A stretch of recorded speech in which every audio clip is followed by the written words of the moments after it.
EKRE aseesimees Mart Helme, kas te kommenteeriksite, mis pärast sai just sellisel teemal vastu võetud volikogu avaldus?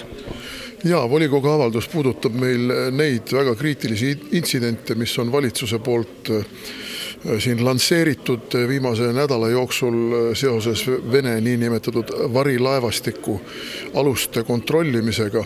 Ja me oleme äärmiselt kriitilised. Esiteks muidugi tuleb ajaloos tagasi minna ja kui meil toimus aastapäevad tagasi erakonnas katse erakonda üle võtta nii-öelda mässumeelsete poolt, siis selle üheks põhjuseks oli ka erakonnas sees olev nii-öelda sõjaparteilaste initsiatiiv, et EKRE ei ajaks niisugust tasakaalukat ja mõistlikku ja mitte sõtta tikkumise poliitikat ja oleks ka kriitiline kogu Ukraina abistamise suhtes sellest vaatest, et me anname ära oma relvastust, oma varustust, tahame sinna saata oma sõjaväelasi. See ei ole meie sõda. Meil on vaja seista selle eest, et Eesti oleks kaitstud, aga praegu me näeme, et Eesti ei ole kaitstud. Eesti kukkus täiesti armetult läbi, kas või selle sama sireenide katsetamise prooviga ja nüüd siis kukkus ka täiesti piinlikult läbi selle tankeri kontrollimise ja tankeri hõivamise katsetega. Et Eesti ei ole absoluutselt valmis mitte mingisuguseks tõsiselt võetavaks sõjaliseks vastasseisuks, aga poliitiline juhtkond tulipäiselt tõukab Eestit ilmselt siis juba niisuguse globaalse sõjapartei õhutusel konflikti Venemaaga ja see on Eesti rahvale lihtsalt surmaotsuse alla kirjutamine. Ja avalikkuse tähelepanu on vaja sellele juhtida ja seetõttu meie erakonna volikoguga seesuguse avalduse vastu võttis.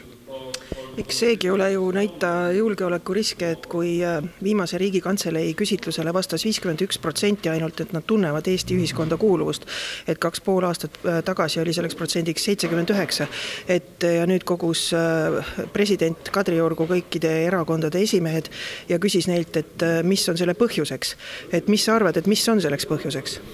Põhjusi on palju ja need põhjused on süvenenud.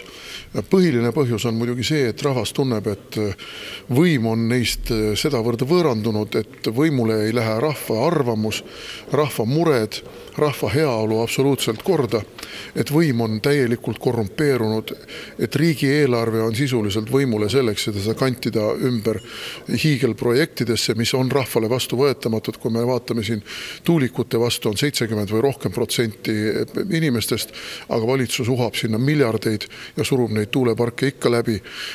Ja nii me võime tuua siin näiteid ka teisi, olgu see Rail Baltic või olgu see veel mingisugune muu. Kogu see sõjahüsteeria on ju kattevarjuks sellele, et riigi raha kantida ümber oma sõjatöösturitele ja sokutada oma inimesi sinna.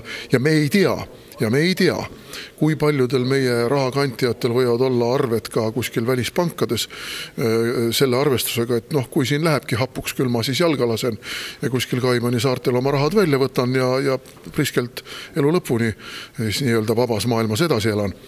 Et kõik see on rahvast võõrandanud ja loomulikult tuleb arvesse võtta veel ka seda, et rahvast on ju lihtsalt ära hirmutatud sellega, et kohe võib hakata sõda ja me ei näe tegelikult mingit karjuvat kaitsetahet enam erinevalt võib-olla siin 2000. aastate algusest ja pronksiöö aegadest, kui inimesed massiliselt astusid Kaitseliitu ja tõesti olid valmis Eesti seismast. Nad tunnevad, et valitsus on neid alt vedanud, see ei ole enam see riik ja kindlasti tuleb arvesse võtta ka seda niisugust suveräänsuse lahustamist ja rahvusluse lahustamist, mis on käinud meil Euroopa Liidu raamides ja Euroopa Liidu kiitmise ja eestlaste vägisi eurooplasteks muutmise propaganda raames. Ja muidugi ka niisugused moraali sõnaotses mõttes lagastavad ettevõtmised nagu kogu see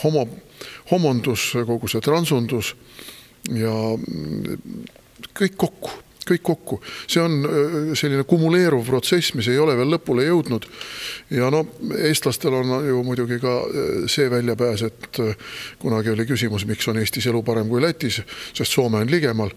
Võt nüüd ongi see, et ma ei hakka mässama, ma ei hakka vastu, aga ma lähen ära Soome.